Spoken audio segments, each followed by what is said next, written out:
Labis nga ang pagsisisi nito ni Sugar nang sabihin niya nga ang nalalaman nga niya tungkol sa pagkatao nga nito ni Jenny sa chismosang vlogger.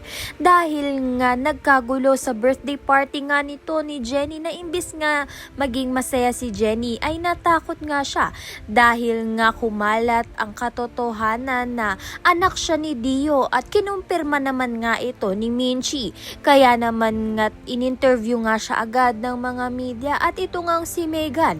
Subalit ito ngang si Megan ay itinatanggi nga na alam niya na nga ang katotohanan na anak nga ng Daddy Dio niya. Ito ngang si Jenny.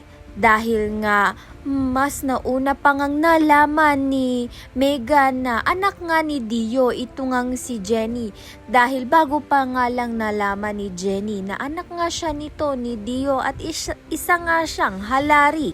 Kaya naman nga ito ang pinagkalinaw ni Jenny sa maraming media na nag-interview sa kanila. Sa kabilang banda naman nga ito ngang si Minchi at Perry ay kino-comfort nga ang anak nga nilang si Jenny.